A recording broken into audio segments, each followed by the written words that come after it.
Hi, I'm Darrian P. Mack. And I'm Nikki, and this is Notification Squad on the Leaderboard. Notification Squad is a show where we talk about games, respond to your comments on videos throughout the week, and most important, we give out prizes. So you're gonna wanna stay tuned throughout the episode so you can find out how to win. And for today's unmuted discussion topic, we are talking about DLC. I mean, DLC is everywhere. For those who might not know, it's downloadable content that has just become a natural part of the gaming scene and the gaming ecosystem. It's literally almost on every game that you play nowadays. But the major question becomes, is DLC kind of ruining the game experience? Are people feeling like they're being cheapened because they're only getting part of a game and not all of the DLC content? So Nikki, what are your thoughts? So when I think about this topic, I always think about this meme. And it might not be the actual meme, but it's like a picture of a Happy Meal or like a hamburger, right? Yeah, you were talking about and this you buy yesterday. this, and then it's like, and if you want, you can upgrade, get a side of fries and a drink. But then in today's gaming, it's like you can buy a burger patty, and with your extra dollars, you can get the bun and the lettuce and the ketchup. Yeah. So I really do feel like that's where we are today, because every game I feel like is reliant on DLC. Now, a lot of people do it well. We can talk about the ones that do it well, but very much so, it's just like, okay, this game may not feel complete until you purchase these extra add-ons. Either it gives the developers some time in between to develop those better like segments, or add-ons or map packs or something like that. Right. But at the start of the release, I personally feel it should be there. What do you think? It should be there. It should be there. It should be in there. Everything should be there. Yeah. Yeah, you shouldn't have to download it later after you've purchased, after you've sunk $60 into a game. Yeah. Now you're like, oh yeah, another $20, you can get these tools or these armor sets or these skins. But does the DLC change the nature of the game? Like the way I kind of look at it is DLC allows you to enhance your gaming experience, but rarely have I seen it. Like when you think of Injustice 2, for instance, there's a whole bunch of DLC you can get for all of your characters, but none of it really changes the gameplay. So I can just play the game, and if I want to get these extra cool things, I can, but it's not a requirement. Yeah. So it doesn't really, for me, ruin the experience of the game. It only enhances how my character looks and things of that nature. And if I'm passionate about the game, then I feel like I should have that option to do that. What I was going to say is it's very circumstantial. I did say that it would be better if it was, included in the game up front. And talking about our previous episode, Cliffy B said, it's hard to commit to pay $60 to buy a game today, right? And again, it's circumstantial in regards to what kind of game it is. And what I mean by that is you have games like Grand Theft Auto. If you buy it for $60 and most of the DLC is free, it doesn't take away from the experience. You can enjoy the game, you can enjoy the story mode, you can enjoy online without, giving to the DLC purchases. Like they leave it for you to put real money into the game. That's a good example. When I think about games that I enjoyed and I would spend the money for a DLC, I think about Borderlands, because that game is huge. And it's a while before they make another game that I'm just like, you know what, I will enjoy this DLC. Especially the first game, they increased the level cap, and that was a big deal to me. Like, I need to get this because I want to go beyond, the current level, and I also want to add more skill points to my skill tree. So in that regard, they got me. You got hoodwinked. Yeah, exactly. But like when it comes to games like, a fighting game like you said, Injustice, or even like Mortal Kombat, like they did, all the horror characters. I wish those characters were in the game from the start. It kind of stinks. It's like, sure, I can see that, yeah. And then if you like play online, it's like, oh, that person has that, and there's no way. Or like Smash Brothers. I wish I didn't have to pay for Bayonetta. Oh yeah, the amiibo, or if I didn't have to pay for the extra map packs, or Bayonetta, Ryu, and Cloud. I wish they were just already in there, or like Lucas, and that kind of takes away from me. So to me, it's circumstantial, especially for fighting games. I don't think I would give in to the DLC, even though I did purchase all the characters for Smash Brothers, but normally I wouldn't on any other game. It's like a double-edged sword, right? Yeah. Like and I can see both arguments when you think about like from the game developer's perspective. And I think DLC is just one of those ways that game developers are saying, okay, here's another way that we can earn revenue to keep making these high quality games that you enjoy, but we also need to recoup our expenses. Yeah. So it's like a trade-off sort of thing. Now, in one sense, it's like, I want all of the game. Yeah, I want all of the game. But when I think about like when we were growing up, and I was talking to one of my good friends, Aaron, who's in the audience. What's up, Aaron? when we were younger, games were 30 minutes. You know, 20-minute game, an hour game. I mean, you didn't need save points, you didn't need all this stuff, so the games were very condensed and very short. Now, these are really, really expansive worlds. In some games like a Zelda, Breath of the Wild, or Horizon Zero Dawn, there's certainly an end point, and it's never fun when you get to the end. You kind of want the experience to continue.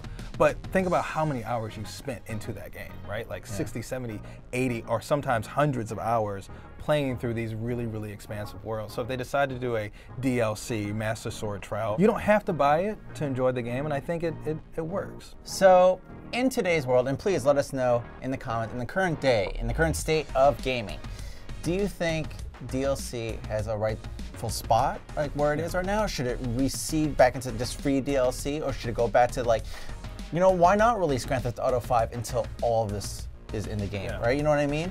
But at the same time, like, you know, for those buying discs, right? You know, the physical property, it doesn't fit on the game disc. You know, it actually requires you to install the game and then download the rest. You know what I mean? So there actually is, you know, a place for DLC. You can't actually sell it unless they sell like an additional disc or something like that. Like no one wants to go back to the 3-4 disc world of Final Fantasy VII. Exactly. Or those sorts of games. But yeah, I mean, and I guess on the flip side of it though, like if you're spending $60 on a game, if it takes you a couple more months or another year to make sure everything is in the game, then put everything in the game. You know, don't make me pay $20, $25 just to get to the end or some alternate ending if it could be easily put there. Or in the first place. In some cases when they'd say, oh, pre-order at GameStop and you get this exclusive thing. But even what if they did, if you purchase this on game day, you will get all future DLC. Yeah. In this game, you know, like with this code. Yeah. You know. Well, what about the season pass? Yeah, I mean, and Jesse brings up a good point, like the idea of season passes, because now what we're seeing in the economics of gaming, and we've talked about this before, but it's worth bringing up again, is this idea that games are services, right? It's no longer just a play platform sort of thing. You're buying into almost like a Netflix, if you will. Like if you think about it in a television sense, like you're buying this service which is going to give you these episodes of a particular type of show or particular type of property, and if you get a PlayStation season pass or something like that, you're getting access to this ongoing DLC type of stuff. I don't know actually how I feel about it, to be honest, because there are very few games where I'm buying DLC. Yeah. Like I'm usually I'm the type of person where I'll buy a game, I'll play it, be happy with it, and I'm ready for the next game. Horizon Zero Dawn, I'm really looking forward to for the Frozen Wilds, so I'll invest in that, and I'm excited to. It's almost like getting a second game for half the price. I want to go back to what I said earlier, and I think this is where I land, where it's very much circumstantial. Yeah. Right. It depends on the game. Like you said, Horizon Zero Dawn, maybe I will pay a few extra dollars because it does feel like I'm getting a whole new game for half the price. Right. But we leave it to you guys in the comments. Let us know how you guys feel about DLC in gaming. And if you want to continue the conversation, follow us on Discord. The link is in the description. And don't be shy about leaving us a voice message to tell us what you want us to talk about next. And if you want to leave us a message, give us a call at 347-948-6271 and let us know what we should talk about next. And our next segment is InGame Chat, where we look at the comments that you guys have left on some of our videos and pick a comment of the week. A couple of our first comments comes from our Dream Daddy video, and we'd like to shout out Leighton Gray, one of the co-creators of Dream Daddy, for actually fact-checking some of these facts. Your boy Eugene said, quality content. And the leaderboard responded, damn straight. And Janine Garofalo comes in and says, I don't know, this game seems like the opposite of straight to me. I thought this comment was hilarious when you showed it to me. And we try to read all the comments, but there's some that just really stick out. It's like, if you haven't played Dream Daddy, it's a dating simulator with a twist. So you've got to play the game. I'm not going to give you spoilers here. Also, check out our 7 facts about the video. But yeah, that was a very, very clever pun from Janine there. And our next comment from Kawaii as, I don't think I'm allowed to say that, why only 7 facts? Why only 7? Because it's 1 fact for each daddy. Another comment comes from J Pony Loco. Thank you everyone at the leaderboard. I've been waiting for this day and I was not disappointed. Well, except for the mispronunciations of Monokuma, but I won't fall into despair over a tiny mistake. Thank you. And I have to shout out J Pony Loco because since I started at the leaderboard in February, every single video almost, he has asked for Danganronpa as a 107 facts, and I was really, really happy that we could do that and fit it into the schedule. And he wasn't the only one. There were a lot of people. That video has over 2,000 comments on it. It just came out. Fans are really, really excited about it, and they really, really like that franchise. And we're glad that we could fit it in and serve you guys in that way. And J Pony Loco, thanks for not falling into despair over this. Another comment from Danganronpa comes from Born to be Domestic, and they say 107 facts about Kirby, still waiting, just trying to be patient as I can. Just like we told J Pony Loco, Born to be Domestic, just be patient, we're getting to it. You might see it one day soon. Last comment on Danganronpa comes from Atakun, who says, damn, this game sounds amazing. That's what we like to do here on the Leaderboard, bring you videos about certain games and whether you played them or not. And actually, I give him a lot of credit. He watched a video, 107 facts about a video he hasn't even played. But that's actually really cool, so hopefully it got you to start playing. Remember, we're your home for video game facts. So even if you don't play the games yourself, you can still get facts about them. Last week on Notification Squad, we had Solomon DeHobbs say, hashtag bring back emojis. I was so happy when I saw this comment because for those who don't know, I manage some of the videos that go on the Leaderboard, and I love using emojis. I love putting emojis in the title, and there was a lot of backlash. We did a survey, and people were like, stop using emojis in the title. Clickbait. It's clickbait and stuff like that, and I was like, okay, I hear you. I will drop the emojis, but to see this comment, they might come back. Comment down below if you want to see some more emojis. Leave an emoji in the comments if you want to see emojis. Yeah. Now this next comment I thought was pretty funny. Humongous asked straight up, what time do you upload? When do we upload, Nikki? Wednesday through Sunday, 5 times a week. We upload at 4 o'clock through the week and 10 a.m. on the weekend. And we had an awesome discussion last week about AAA titles versus indie games. And I just wanted to highlight this comment. Layla says, one more comment. I learned in art history class in college that after photography became mainstream, artists and painters no longer had any need for realistic looking painting skills. That's what led to more abstract styles and the art movement of the early 20th century. I think there's a similar thing going on in the gaming world. So many games have become so realistic looking that it's become boring. But major developers are afraid to try anything different. Indie developers are always trying new. And I thought that was really a great commentary on today's gaming world. Yeah, I mean, it was great. I mean, because we talked about it. Check out that video where we talked about AAA versus indie games. But I loved how Layla just gave us our history lesson, and she really put some information, put some effort into her comment. And whenever you do that, that deserves a shout out. And we have a comment of the week comes in from Ben Beecham, and he said, excuse me, but get your facts right before I flag you. There are at most 12 players per match, duh. That's coming from our 13 Overwatch players that you find in every match. It is so funny to me how many times we've seen that same comment. We got you. We got you. Like, of course, we know, we play the game that there are only 12 players, but the idea is that there are 13 possible personalities that show up when you play that game. So we're not saying that there are 13 players in every single match.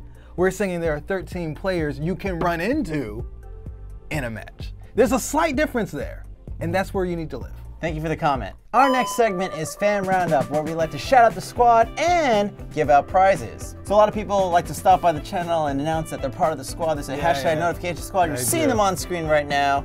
The first guy that I wanted to shout out was I Love You. We featured him in a previous episode. He said, notification squad, where aren't you at? I said, where aren't you at? Because we shouted him out. We said we're in New York, but we wanted to clarify. Where aren't we? I guess we're not in North Carolina. Yeah. Not Florida. Not Florida, we're not in Australia. But what I want to know is where aren't you at?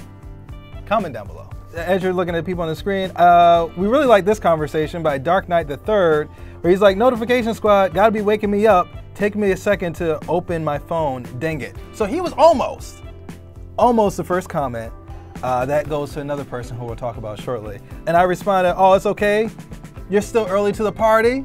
And then his response was hilarious for us. It was the Leaderboard. He said the senpai noticed us. Not only did we respond to your comment, we're also featuring you in an episode Notification Squad.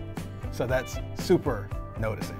We always like to close out Fan Roundup with winning prizes in How Well Do You Know That Game? Yeah. Last week we showed you this image, and as we slowly pan out, it is revealed that this image was in fact Spyro. Yeah. And a lot of you got it right. A lot of you got it right. So close. But you weren't the first. You weren't the first, and there can only be one winner.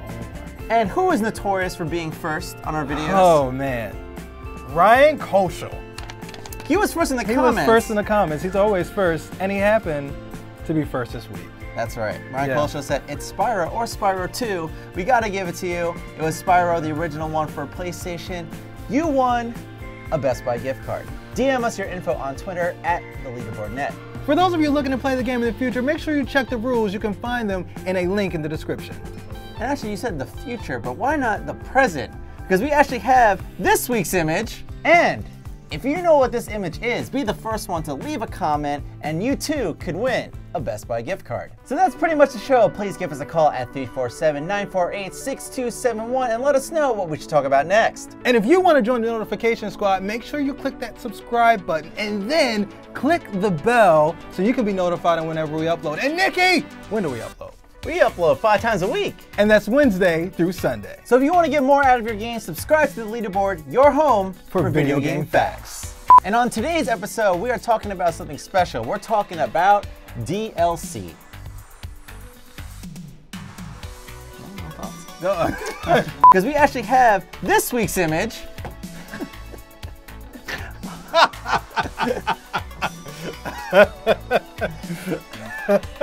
We upload 5 times a week. And that's Wednesday through Sunday. I got it right. You laughed. I got it right.